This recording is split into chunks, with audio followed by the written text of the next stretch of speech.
செஞ்சதுல business ஒரு நியாயம், நான் செஞ்சதுக்கு அதே பிசினஸ் தான் நியாயம். இப்ப சொல்ற கேட்டுக்கோ, நான் கண்டிப்பா வெளியில வருவேன். வந்த என்னோட முதல் வேலையை அந்த சிவாவையும் அகல்யாவும் அழிக்கிறதா.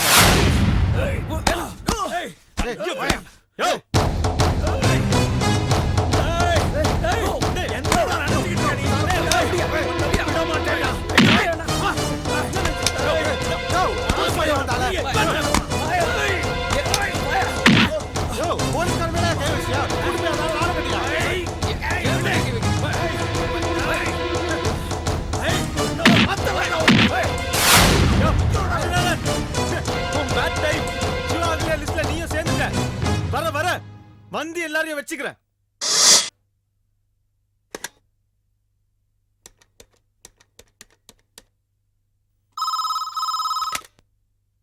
ஹலோ, சிவா வீடுங்களா? ஆமாங்க, நான் அவர் வைஃப் தான் பேசுறேன். நீங்க? R3 போலீஸ் ஸ்டேஷன்ல இருந்து பேசுறேம்மா. போலீஸ் ஸ்டேஷன்ல இருந்தா? ஆமாம்மா, விஸ்வநாதன் உங்க அப்பா தானே? ஆமா சார். ஏ, என்னாச்சு அவருக்கு? கூட நான் பேசுறேன். ஹலோ சார், நான் சிவா பேசுறேன். சொல்லுங்க. விஸ்வநாதன் இப்ப R3 போலீஸ் ஸ்டேஷன்ல இருக்காரு. ஸ்டேஷன்லயா? அவர் எதுக்கு சார் ஸ்டேஷன்ல வச்சிருக்கீங்க? போலீஸ்காரனையே அவர் அடிச்சிருக்காருப்பா. போலீஸ்கார மேல கைய வச்சா என்ன ஆகும்னு தெரியாதுல்ல அவருக்கு. அதான் இங்க கூட்டிட்டு வந்திருக்கோம். இன்ஸ்பெக்டர் ஐயா சொல்ல சொன்னாரு, அதான் சொல்றோம். ஹலோ சார், சார் சார் என்னாச்சுங்க? ஏ சிவா, என்னாச்சு? மாமாவை பிடிச்சி ஸ்டேஷன்ல வச்சிருக்காங்க. அது நான் கேட்டா ஒழுங்கா சொல்ல மாட்டேங்கிறாங்க. போலீஸ்காரங்களை போட்டு அடிச்சிட்டாரு, அது இதுன்னு சொல்றாங்க. ஒன்றும் புரிய மாட்டேங்குது. இப்ப தாண்டா நினைச்சேன், நம்ம குடும்பத்திலிருந்து யாருமே நம்ம போலீஸ் ஸ்டேஷன் பக்கமே போக கூடாதுங்க. அதுக்குள்ள விடுங்கப்பா, என்ன பிரச்சனைன்னே தெரியல. போய் விசாரிச்சு மாமா மேல எந்த தப்பும் இல்லைன்னா அப்புறம் நம்ம மாமாவை தப்பா பேசுற மாதிரி ஆயிடும்ல. துஷ்டனு கண்டா தூர விலகணும். அதை விட்டுட்டு தானா போய் எதிரியாவது மாட்டிக்கிறாரு. எதுக்குமா இப்ப கண்டபடி பேசிட்டேன்? சரி, நான் ஸ்டேஷனுக்கு போய் என்னன்னு பாத்து. சிவா, நானும் உன் கூட வரேன். அண்ணா எதுக்கு? நான் நீரு நான் போய் பார்த்து வந்துடுறேன். அவன் சொல்றது கரெக்டா, அவனையும் கூட்டு போ. போடா கதை.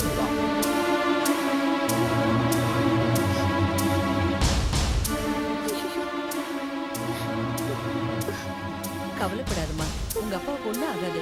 அதான் போயிருக்காங்கல்ல, கண்டிப்பா கூட்டிட்டு வந்துருவாங்க.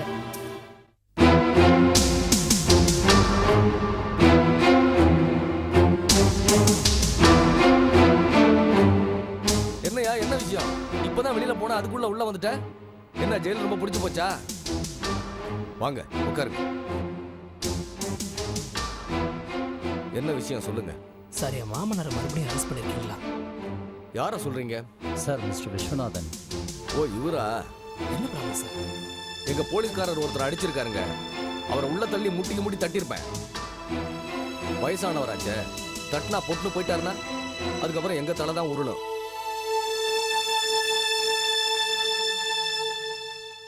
சார், அவர் ஏன் அடிக்க போனாருன்னு தெரில சார்.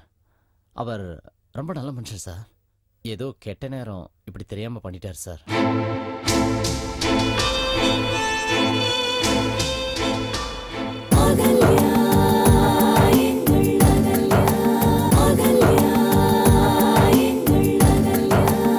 போலீஸ் கஸ்டடியில இருக்கிற குற்றவாளி சித்தார்த்தை கோர்ட் வாசல்லே அடிச்சிருக்காருங்க. அதை தடுக்க போன கான்ஸ்டபிளையும் அடிச்சிருக்காரு. நான் நினைச்சா இவர் மேல கொலையாளியை தாக்க முயற்சி பண்ணாருன்னு, கான்ஸ்டபிளை தாக்க முயற்சி பண்ணாருன்னு டபுள் கேஸ் போட்டு உள்ள தள்ள முடியும். சார், அவர் ரொம்ப நல்லவர் சார். ஏதோ ஒரு வேகத்துல அந்த மாதிரி பண்ணிட்டாரு. இந்த ஒரு தடவை மன்னிச்சுட்டு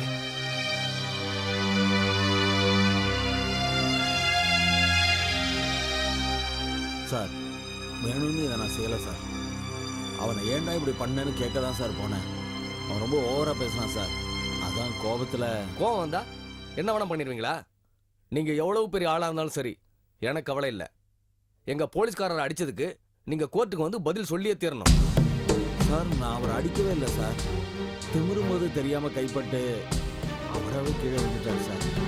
மற்றபடி அவரை நான் எதுவும் பண்ணலை சார். தப்பு பண்ணவன் எவன் தப்பு பண்ணேன்னு ஒத்துக்கிட்டான். இதை பாருங்க, நான் கேஸை ஃபைல் பண்ண தான் போறேன். நீங்க கோர்ட்டுக்கு வந்து பதில் சொல்லித்தான் ஆகணும். சார், சிவா ஏற்கனவே ஜெயிலுக்கு போயிட்டு இப்போதான் சார் வெளில வந்திருக்கான். இவரும் கொஞ்ச நாள் சந்தேக கேஸில் ஜெயிலில் தான் இருந்தார். அதனால் எங்கள் ஃபேமிலியே டோட்டலாக கஷ்டப்பட்டு போச்சு சார். எல்லாரும் ரொம்ப அப்செட் ஆகி போயிருக்காங்க. மனசளவில் அடிபட்டு போயிருக்கோம். ப்ளீஸ் சார், அவர் பண்ணதெல்லாம் தப்பு தான். நடந்த சம்பவத்துக்கு அவருக்கு இருக்கிற பிளட் ப்ரெஷரும் ஒரு காரணம் சார். நாங்கள் உங்ககிட்ட மன்னிப்பு கேட்குறோம் சார். இனிமே எந்த ஒரு சந்தர்ப்பத்திலையும் தப்பு நடக்காம இருக்கிறதுக்கு நாங்க உத்தரவாதம் தரோம் சார். ஒவ்வொரு நிமிஷமும் கவலையில நொந்துட்டு இருக்கிற எங்க குடும்பத்துக்காக நீங்க தான் அவரை மன்னிச்சு திரும்பவும் கோர்ட்டு கேஸ்ன்னு அலையாம அவரை கொஞ்சம் வெளியில விடுங்க சார்.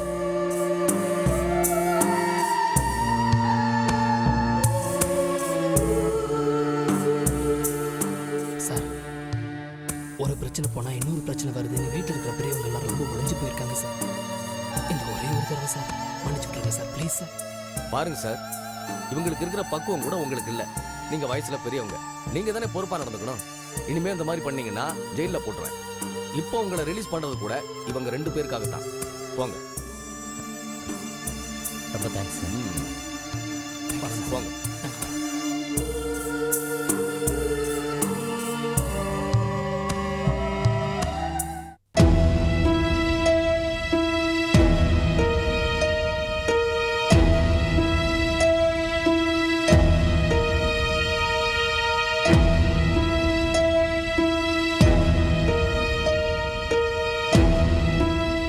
என்னாச்சு சம்பந்தி? ஏன் இப்படிலாம் பண்றீங்க? உங்களை போய் அவனை அடிச்சிட்டு வாங்க அப்படின்னு நாங்க கேட்டுக்கிட்டோமா? வயசுக்கு தகுந்த மாதிரி நடந்துக்கணும். உங்க பொண்ணு பேர்ல உங்களுக்கு இருக்கிற பொறுப்பு அக்கறையும் எங்களுக்கு இருக்கு சம்பந்தி.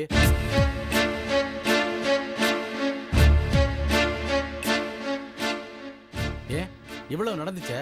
நான் கோவப்பட்டேனா? ஏன் கோவப்படல? கோபங்கிறது மனுஷனுடைய நல்ல விஷயங்கள்லாம் அழிக்கக்கூடியது. நீங்க எவ்வளவு நல்லது பண்ணாலும் எங்கேயோ நீங்க காட்டின கோபத்தோட வீரியம் உங்க அத்தனை செல்வாக்கியும் ஒண்ணு இல்லாம பண்ணிடுங்கிறது ஏன் உங்களுக்கு புரிய மாட்டேங்குது? உங்க பொண்ணுக்கு இருக்கிற பொறுமை உங்களுக்கு எப்படி இல்லாம போச்சு? ஏன் இல்ல? யோசிங்க சம்பந்தி.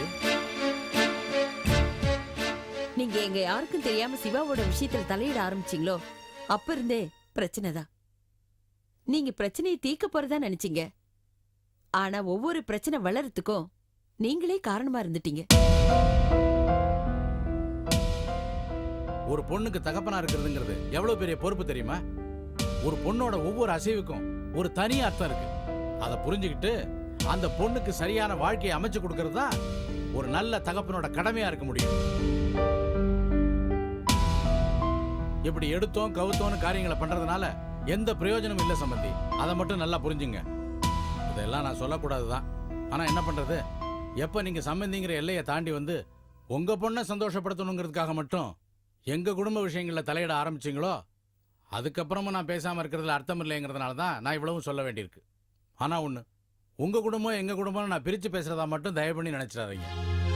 ஏதோ எனக்கு சொல்லணும்னு தோணுச்சு, சொல்லிட்டேன், அவ்வளவுதான்.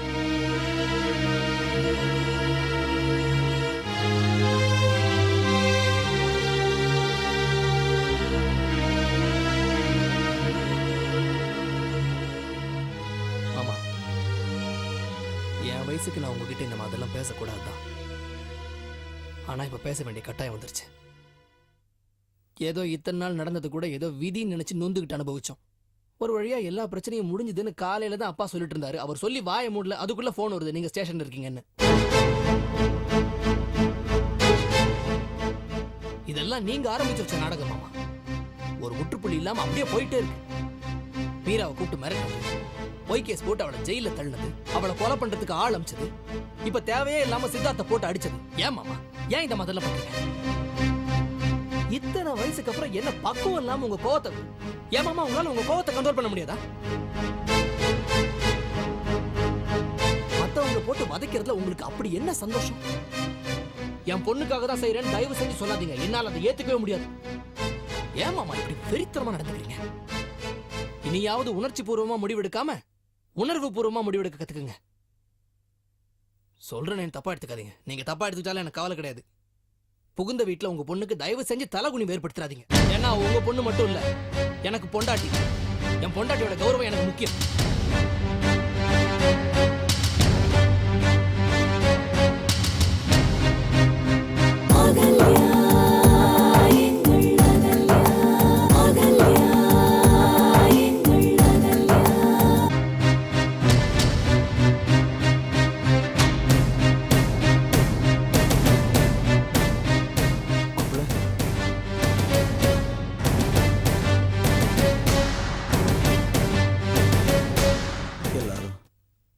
அவங்க பங்குக்கு பேசிட்டாங்க.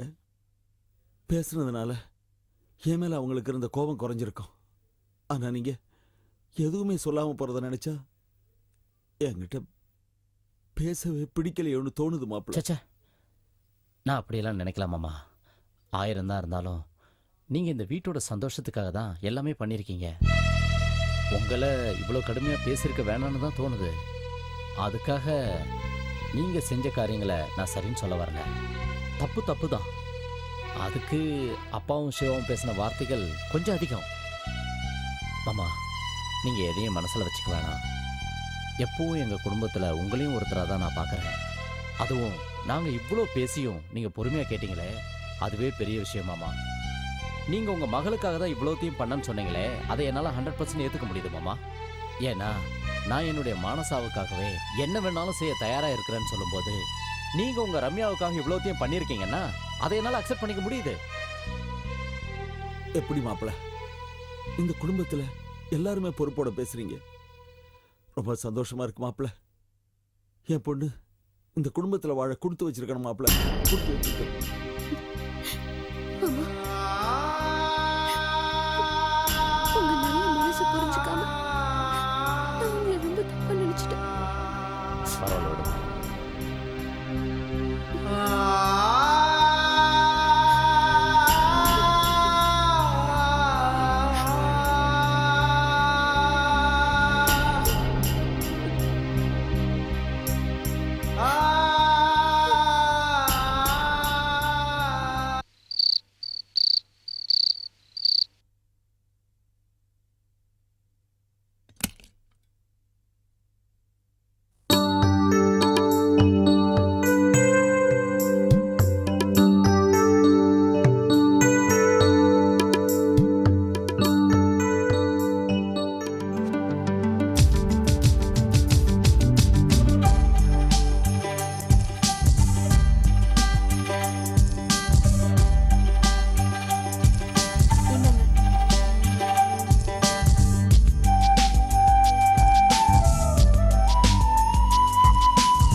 ரம்யா, உன்கிட்ட ஒரு விஷயம் சொல்லணும்.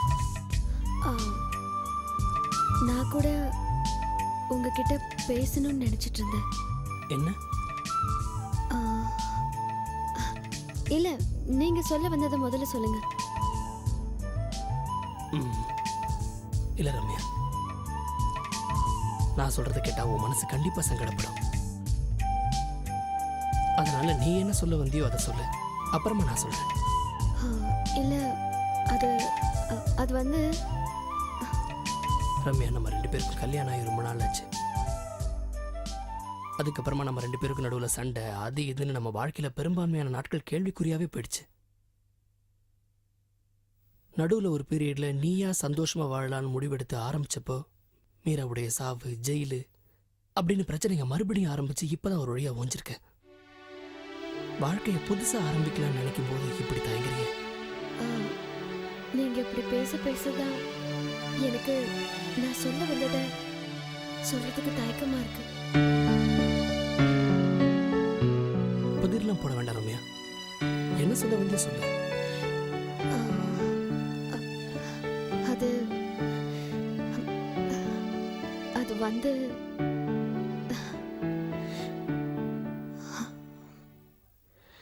நம்ம சந்தோஷமா இருக்கிறத கொஞ்சம் தள்ளி போடலாமா?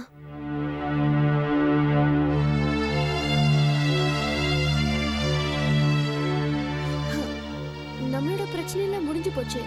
இனிமே நம்ம வாழ்க்கைய எப்ப வேணாலும் ஆரம்பிக்கலாம். ஆனா கதிரத்தானும் மாமாவும் அத்தையும் சந்தோஷமா இல்லையே. அகல்யா கதிரத்தானோட எப்ப சேருவாங்களோ அப்பதான் கதிரத்தா சந்தோஷமா இருப்பாரு. அமுதாவோட வாழ்க்கையை நினைச்சு மாமாவும் அத்தையும் மனசு போட்டு குழப்பிட்டு இருக்காங்க. அது மட்டும் இல்ல, இந்த வீட்ல வந்து தங்கி இருக்கிறது அவங்க கொஞ்சம் அன்ஈஸியா ஃபீல் பண்றாங்க. இப்படி ஒவ்வொருத்தரும் ஒவ்வொரு பிரச்சனையோட சந்தோஷம் இல்லாம இருக்கிறப்ப நாம மட்டும் எப்படிங்க சந்தோஷமா இருக்கிறது? இல்ல அப்படி சந்தோஷமா தான் இருக்க முடியுமா? அதனால அதனால சொல்லு ரம்யா. இதுல சொல்றதுக்கு என்னங்க இருக்கு? எல்லாரோட சந்தோஷமும் தான் நம்ம சந்தோஷம். பழையபடி அவங்க எல்லாரும் நல்ல நிலைமைக்கு வர வரைக்கும் நமக்கு இடையில எதுவும் வேண்டாம்னு நினைக்கிறேன். எப்படி ரம்யா? நான் சொல்ல நினைச்சதே நீயும் சொல்ற. நம்ம 2 பேரும் ஒருத்தர் புரிஞ்சிட்டு இருக்கோங்கிறது எனக்கு தெரியும். பட் அது எத்தனை சதவீதம்ங்கிறது எனக்கு தெரியாம இருந்துச்சு. இப்பதானே தெரியுது நாம 2 பேரும் ஒரே வேவ்லென்த்ல தான் இருக்கோம்னு. எனக்கு இப்ப எவ்வளவு சந்தோஷமா இருக்கு தெரியுமா? ஏய், என்ன இப்பதான் சொன்னீங்க ஒரே வேவ் லென்த்ல இருக்கோன்னு, அதுக்குள்ள கட்டி பிடிக்கிறீங்க? சாரி கொஞ்சம் உணர்ச்சி வசப்பட்டேன். சரி, அப்ப நான் கீழே போறேன். எதுக்கு? ஒரே ரூம்ல கூட இருக்கலாமே. நல்லா இருக்கு. இப்பதான் கொஞ்சம் உணர்ச்சி வசப்பட்டீங்க, அப்புறம் ஏதாவது ஜோக் சொல்லுவீங்க, அப்புறம் ரொம்ப உணர்ச்சி வசப்படுவீங்க, ஏதாவது பண்ணிடுவீங்க. வேண்டாங்க, இது நாம 2 பேரும் நாம கட்டுப்பாட்டுக்காக எடுத்த முடிவு. இதுல இருந்து நம்ம மீறக்கூடாது. நம்மளோட இந்த மாதிரி சின்ன சின்ன சந்தோஷங்களை கூட நம்மள சுத்தி இருக்கிறவங்களுக்காக விட்டு கொடுக்கணும். நான் உன்னை என்னவோ நினைச்சேன், ஆனா நீ இப்படி இருக்கே. நீ எனக்கு ஒய்ஃபா கிடைச்சது நான் பண்ண அதிர்ஷ்டம். ஐஸ் தானே வைக்கிறீங்க? இல்ல ரம்யா, நீ எனக்கு ஒய்ஃபா கிடைச்சது நான் பண்ண புண்ணியம். சரி, அப்ப நான் கிளம்புறேன். ரம்யா,